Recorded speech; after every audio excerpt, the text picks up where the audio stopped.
भारत का संविधान संघ का विधान नहीं है।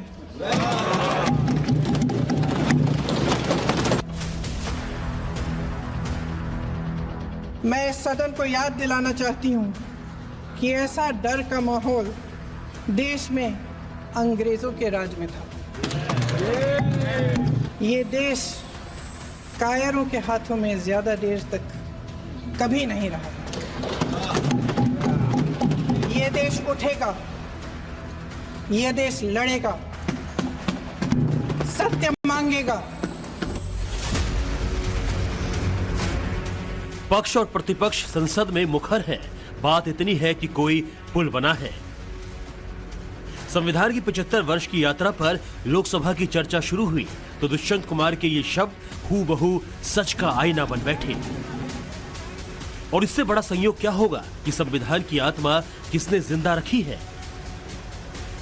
इस बात पर आज के विपक्ष की पहली आवाज वो प्रियंका गांधी वाड्रा बनी, जिनके परिवार ने 75 वर्ष की यात्रा में 50 वर्ष से ज्यादा सत्ता में बिताए हैं, जिनकी दादी पर आपातकाल थोपने का दाग है, जिनके पिता की नाक के नीचे बड़ा पेड़ गिरता है तो धरती हिलती है जैसे बेशर्मी छिपी है, जिनकी मां और भाई की देखरेख में वो यूपीए सरकार चली है, जिसमें देश के संसाधनों पर पहला हक वोट बैंक को सौंपने का आरोप है।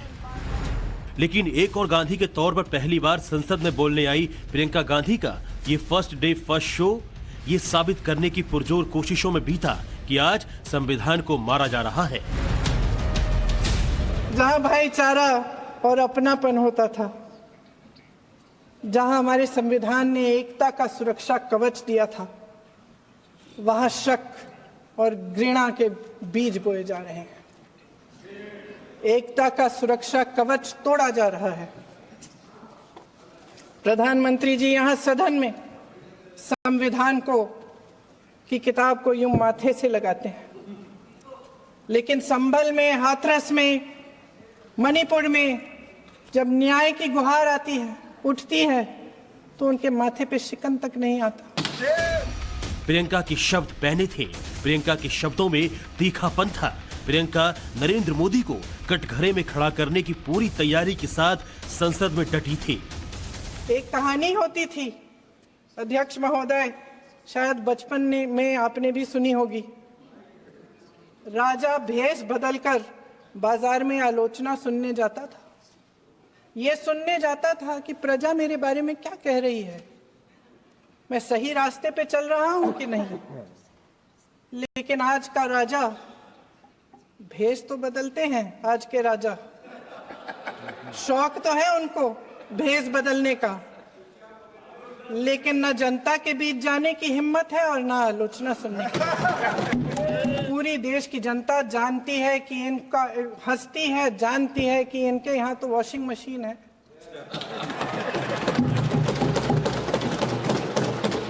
तो यहाँ से वहां जाता है, वो धुल जाता है। इस तरफ दाग, उस तरफ स्वच्छता। और मेरे कई ऐसे साथी हैं जो इस तरफ होते थे, उस तरफ चले गए, मुझे दिख भी रहे हैं, वॉशिंग मशीन में शायद धुल गए हैं। प्रियंका मानो आज संसद से ये संदेश देने आई थी कि नरेंद्र मोदी को नई चुनौती अब उनसे है। इनकी गंभीरता का प्रमाण ये है कि जब चुनाव में पूरे विपक्ष ने जोर से जोरदार आवाज उठाई कि ये जाति जनगणना होनी चाहिए, तो इनका जवाब देखिए। इनका जवाब, भैंस भाग भैंस चुरा लेंगे, मंगलसूत्र चुरा लेंगे। संभल के कुछ लोग आए थे हमसे मिलने जो मृतकों के परिवार के सदस्य थे। उसमें 2 बच्चे थे, अदनान और उजैर। अब सुनिए। उसमें 2 बच्चे थे, अदनान और उजैर। एक बच्चा मेरे बच्चे की उम्र का है, दूसरा उससे छोटा 17 साल का है। दर्जी के बेटे थे। दर्जी का एक ही सपना था कि वो अपने बेटों को पढ़ाएगा, लिखाएगा। एक बेटा डॉक्टर बनेगा, एक बेटा भी सफल होगा अपने दूसरा बेटा भी अपने जीवन में सफल होगा। उनके पिताजी हर रोज उनको स्कूल छोड़ते थे। उस दिन भी स्कूल छोड़ने के बाद अपनी दुकान में चले गए। उन्हें पता नहीं था कि विवाद हो रहा है। उन्होंने भीड़ देखी, घर आने की कोशिश की तो पुलिस ने गोली से मार डाला। भय का भी अपना स्वभाव होता है। भय फैलाने वाले हमेशा भय का खुद शिकार बन जाते हैं। ये प्रकृति का नियम है। आज इनकी भी यही हालत हो गई है। भय फैलाने के इतने आदी हो गए हैं कि खुद भय में रहने वाले हैं। चर्चा से डरते हैं, आलोचना से घबराते हैं। कई दिनों से हम मांग रहे हैं कि चर्चा करिए, लेकिन चर्चा करने की हिम्मत ही नहीं है। ये संयोग भी अजब था कि संसद में प्रियंका गांधी वाड्रा के ठीक बाद विपक्ष की आवाज अखिलेश यादव बने। ऐसा लगा मानो प्रियंका अखिलेश की साझा टक्कर मोदी से उसी तरह हो रही है जैसे कुछ हफ्तों पहले तक संसद में राहुल अखिलेश साझा तौर पर मोदी सरकार से भिड़ते थे। ये अध्यक्ष महोदय, कैसी चर्चा संविधान की जो है बिना प्रधान की। न मेरा है न तेरा है, ये हिंदुस्तान सबका है। नहीं समझी गई ये बात तो नुकसान सबका है। बाबा साहब भीमराव अम्बेडकर जी का दिया हुआ संविधान को बदलने का सपना नहीं देखा जाएगा। अखिलेश के दिल में संभल का वोट बैंक बसा है। संसद में वो ये बात पहले ही साफ कर चुके हैं और ऐसे में जब बात संविधान की 75 वर्ष की यात्रा पर हो रही थी तो संभल अखिलेश का मुद्दा भी था, उनकी सियासत का मौजू भी। और अब तो उपासना करने पर भी दिक्कत है, क्योंकि हर मस्जिद के नीचे मंदिर खोजने वाले तत्व इस देश को शांति से रखना ही नहीं चाहते हैं। प्रियंका और अखिलेश की अगुवाई में विपक्ष संविधान बचाओ की लड़ाई का दावा कर रहा था तो सरकार के पक्ष से सबसे बड़ा जवाब राजनाथ सिंह का था। अध्यक्ष महोदय, आज मैं देखता हूं कि विपक्ष के कई नेता संविधान की प्रति अपनी जेब में रखकर घूमते हैं। असल में उन्होंने बचपन से ही यही सीखा है। उन्होंने पीढ़ियों से अपने परिवार में संविधान को जेब में ही रखे देखा।